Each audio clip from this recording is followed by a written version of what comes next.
Really has to be the Lions. Alright, what up? What up, everybody? Welcome back to another online head-to-head, Madden 25 matchup. I'm PJ, obviously, and normally I'm joined by my friend Zach, who goes by ItsPJGaming on the channel. But he's unfortunately not here this week, just scheduling has not worked out because of work and stuff. So, it is what it is. He should be back for the Packers-Bears preview that we run for the franchise mode videos that go out usually a day before the game or the morning of the game. But yeah, for those that are newer to the channel, basically our videos last year started out with these online kind of Madden head-to-head games. That way we could talk about the Packers and just have some sort of gaming going on the channel. When we got back to this football season, we did franchise mode instead, because then we could preview the actual Packers opponents and stuff like that. But I'm not gonna lie, I started missing playing people online, so we decided to do kind of the recap portion instead as its own separate thing on these online like head-to-head games, and the franchise videos as the preview still. So ideally, if work doesn't keep piling up on me, these normally will start going out like Wednesdays or Thursdays, and then you'll have the previews on Saturdays or Sundays. But yeah, the video last week I ended up winning that one like 27-0, and then since I've done that video, I've played 3 more games. This is the 4th game I've played since then, and I've gone 2-1 in those. So overall 3-1 on the season, and got the field goal there to take an early lead here. But yeah, going into that game against the Lions, as this man just starts taunting before the kickoff. Yeah, I kind of had a 30-27 victory for the Lions. They've been a really good team this year. I think Excabande or Zach, his pick was like a 31-24 Lions victory. So when you look at just kind of the surface level, seeing the Packers have more yardage, more first downs, they only punted twice. Felt like it would be good, but man, it was just a sloppy, frustrating game that, let's go McKinney, that ended up, kind of sucking, not gonna lie. Green Bay was down at 1 point, 21 points. And, naturally with my birthday being on Halloween, our family had our get-together Sunday during the game, so watching that was even more frustrating. Is he offside? Yes, he is. But at least there was chocolate cake to kind of get over all the sloppy play. But yeah, I think probably the most disappointing thing all game was just the sheer amount of penalties that Green Bay had. And they've been struggling a little bit this year with penalties, but they had something like 8 of their 10 in the first half alone. And it wasn't even just like, wasn't even good penalties. Like, how do you get 4 false starts at home? That was just frustrating stuff like that pretty consistently. They had, and it was timing too, like, you'd have a 3rd and 3, and now all of a sudden it's 3rd and 8, or right after the branch ejection, when all the momentum's kind of on your side, you immediately false start. So that was where that frustration was kind of kicking in as I try to hit Jacobs here. And we got a touchdown. Let's go. But yeah, I mean, it was just, I remember being so disgusted by like the end of the first half, and then that was before the Jordan Love pick 6, which that was its own level of frustration too, because you just saw something like that with the Rams game a couple weeks ago, and now to throw another pick 6 and Kirby Josephson of all people getting it, where Love's under pressure, and instead of just throwing it away and Love to play another down, throwing it back into the field of play, and now all of a sudden it's 17-3 instead of either a 10-6 or a 10-10 game, which hurt. So hopefully that's something that was focused on a lot this this week on the bye week.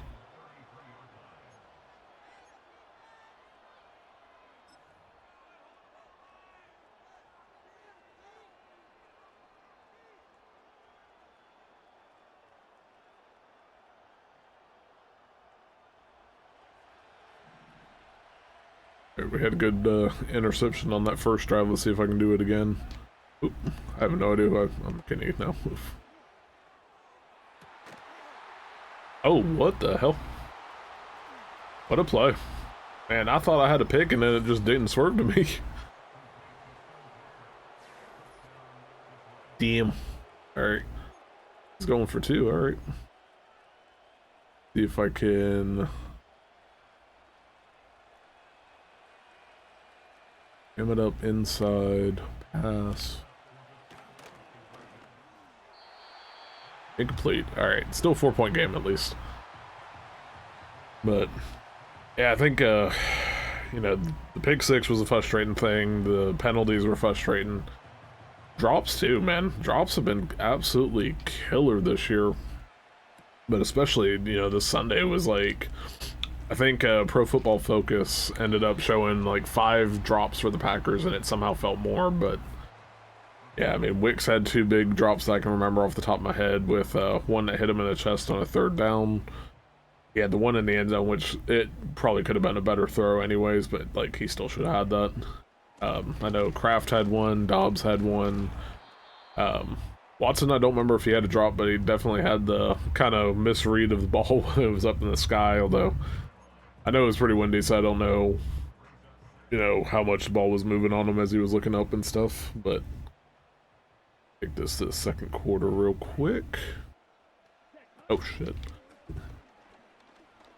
Was not intending to snap the ball there. I accidentally bumped the X button.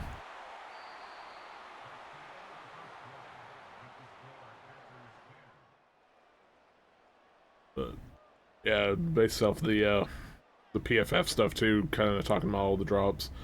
I saw that the average drop rate this year is like 4.5%, and Love's drop like rate percentage is at like almost 10% by itself. So he's got the 3rd worst drop percentage going against him, with Daniel Jones and I think it was Deshaun Watson was the other one that was ahead of him, which, yeah, I mean, that's not a great stat you want to be up high on, so.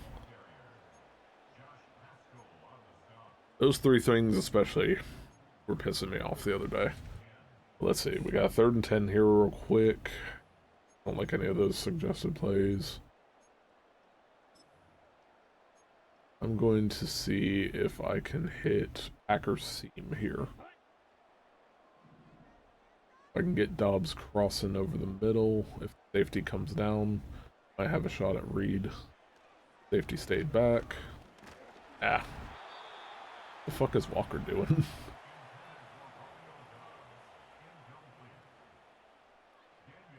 It didn't work out too well. At least I get the Irish Hound over here.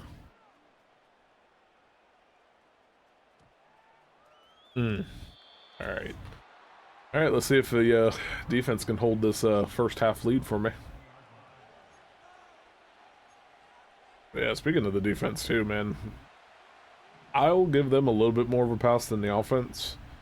I know conditions kind of help them out, but they're going up against the #1 scoring offense in the league this week with Detroit. And I'm not gonna lie, it did hurt seeing Goff complete his first 11 passes against us. He ended up on the day something like 18 of 22 for, it was just under $150, but touchdown. God, defense, come on.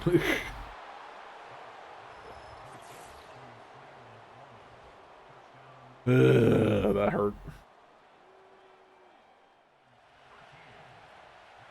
But yeah, with Golf, you know, 18 of 22, $145 and a touchdown.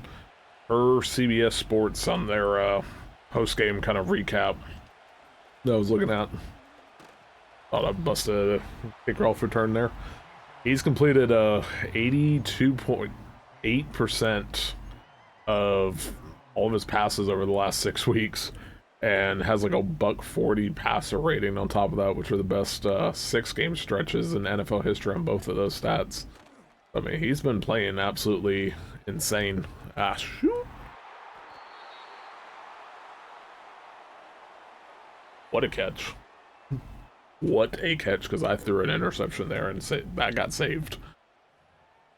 But Yeah, I mean, the ultimate thing that's been so annoying is just the lack of a pass rush on top of all that, too.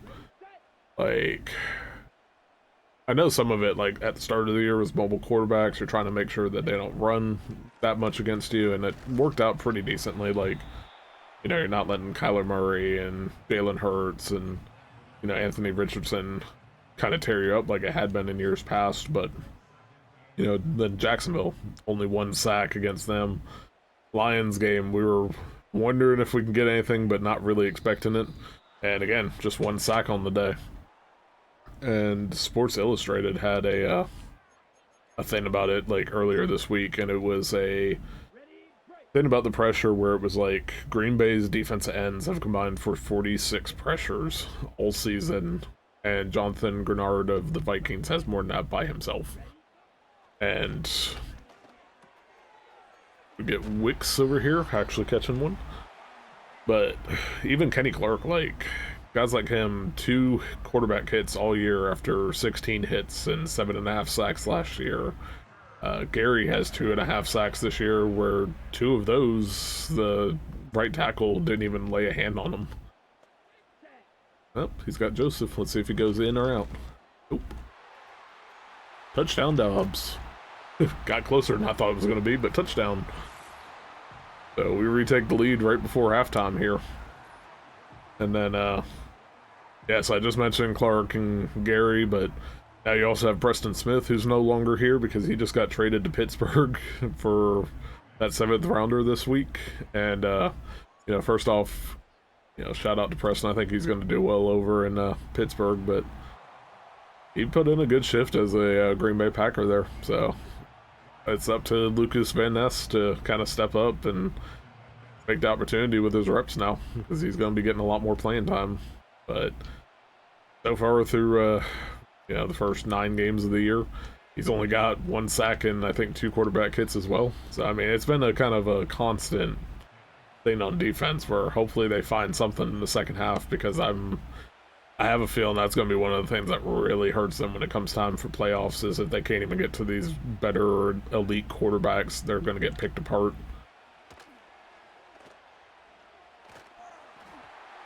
Do that. But yeah, outside of you know, the passing game and the lack of a pass rush again, I mean, they still did pretty well considering that, you know, there's no Jair Alexander, there was no Evan Williams or anything either. So to hold the Lions to 24, especially where like they got it right after the end of the start of the second half, the first drive, be able to turn around and hold them scoreless the rest of the way was solid. Ah, come on. He is tearing me up with Patrick right now. Damn. Gonna be a high scoring shootout here.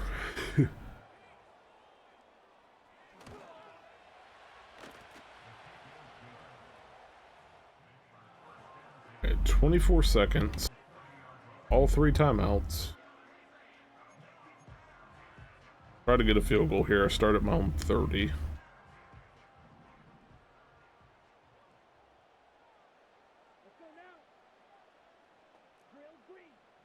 Don't like how this.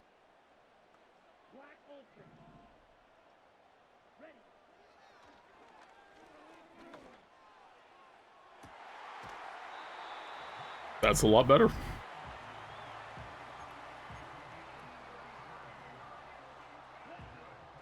Alright, so that gets me right on the very edge of field goal range. Let's see if I can get something else. They got kind of a cover 2, but he's almost playing that Tampa 2 look. Left the sideline open for me, so we're in a good spot to get at least a field goal here, as long as I don't do something stupid at the end. But got a couple cracks at the end zone, 26 yards away, 14 seconds left. Still got all 3 timeouts. I can still use middle of the field pretty well.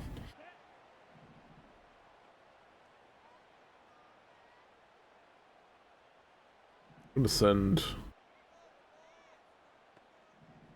Watson to the end zone. I keep trying to freaking audible. There we go.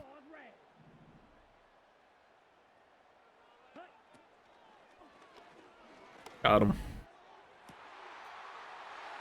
That's how you finish up the half, baby.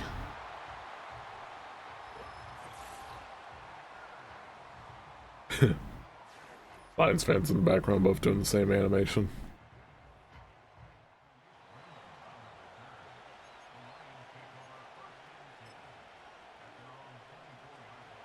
Alright, starting the second half with a 4-point lead. Hopefully I can kind of hold that this half.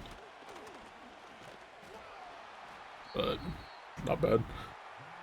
Yeah, I think the other thing too during the game, you know, talking about the Lions and everything, I knew they were going to have a pretty good run game because, I mean, they were always running the ball really well with Montgomery and Gibbs, but it feels kind of like almost like a meh type of win for Green Bay with, especially with how the game started. Montgomery killed it on that first drive. I think he had 8 carries for 39 yards, and the wasn't a touchdown because that one went to St. Brown, but yeah, he had a pretty good opener, and then he ended up with only, I think, something like 73 yards on 17 carries by the end of it. It was basically like 9 carries for 34 yards the rest of the way after that first drive, so I was pretty happy with how Green Bay held up against him once they got through that opening drive. But man, Gibbs is still a nice little beast back there for him. We were talking about going into that one, he's been averaging like 15 carries and almost a little over 5 yards a carry per game for about 6 weeks. And then all of a sudden he came in and pretty much did the same thing. Yeah. He had, let me see, 11 carries for 65 yards, so just under 6 yards a carry, a little bit better than what he had been doing. But he also had the touchdown that made it 24-3, so it still was not as bad as it could have been, I don't think, especially with how well they had been running and, you know, the conditions favoring the run and stuff. I think my disappointment overall with the defense was more so how good Detroit looked in the passing game and not being able to get any pressure or anything. But, you know, three straight L's at Lambeau to the Lions is never a good feeling, especially after they come into your house wearing Green Bay sucks hoodies. But you know, they have time to adjust, and who knows, maybe we can beat them in their place again this season.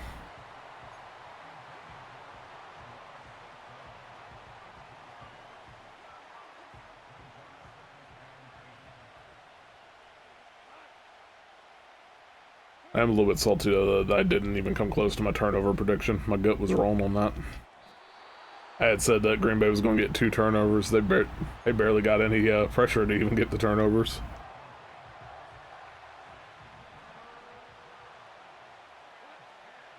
That was something after all the online chatter and stuff about their offensive line, especially Decker. He had a couple rough weeks. To not really get anything going was disappointing. Speaking of disappointing, here we are on the goal line. To get Gary out of there for an Igbury, and Kenny's exhausted. Let's put in Slayton at least for this one.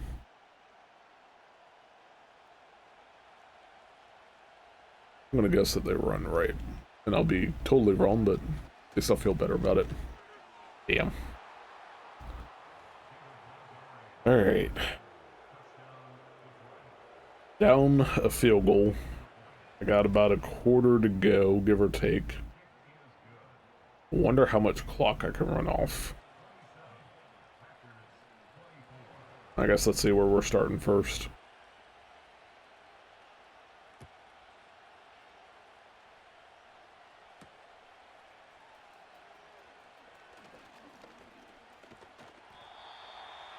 Almost didn't get to run off too much clock because I thought I was going to break it.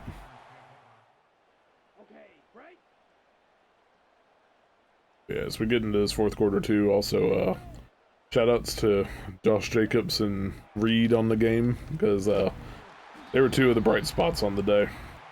Jacobs was pushing 100 yards by halftime on the ground, and unfortunately it seemed like he got injured a little bit early in the second half, but he was running super well. I think he ended up as the game's highest rusher on the day too, and Reed was 100 plus yards on 5 catches, so Not a bad performance by either of them. Speaking of not a bad performance, alright. So right now I'm in field goal range. There is basically 3-ish minutes left. It'll be a little under 3 when I get here. I am just going to keep running the ball until he can stop me. We'll either take this to overtime, or we'll get a dub.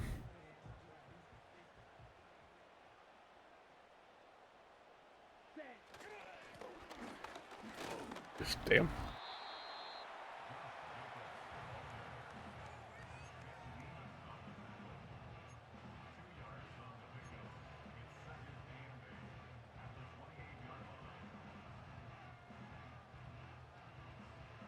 And I just said running would be super good, but I think I can hit a play action here.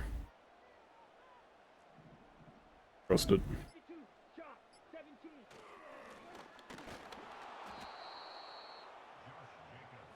I should have just held on to that.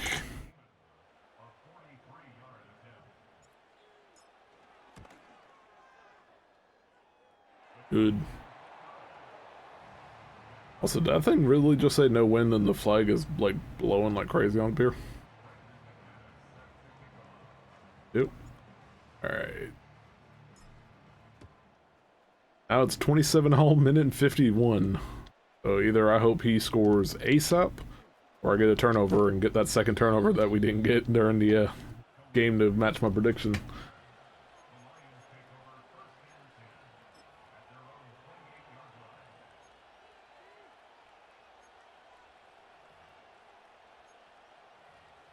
I'm gonna run some man coverage here. I've been running a ton of zone on him all game. Switch it up here at the end, kind of mess with him. Or watch him just run it down my throat.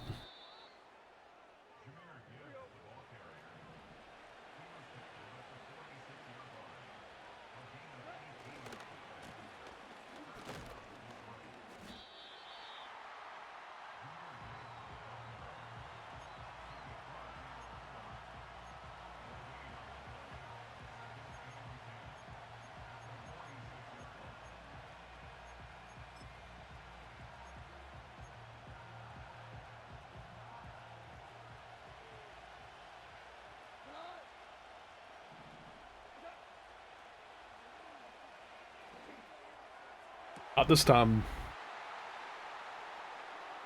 Went to the well one too many times with Patrick. Let's go. That's a huge play. Let's run this baby a couple times, kick the game winner.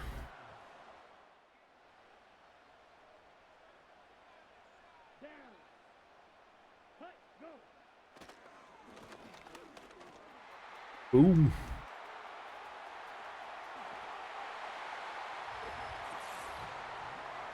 Oh damn, I'm dumb. I should have stopped at the 1. Eh, never mind. We'll take that dub. Especially after last week. But alright, y'all. It's been fun. I will catch y'all for the next Madden video next week. Should have a NASCAR video out in between there too, so I'm working on that next. But until next time. Thank y'all for watching again. Feel free to like, subscribe, all that good stuff, and see you soon. Go Pack, go. Baby, it's you and I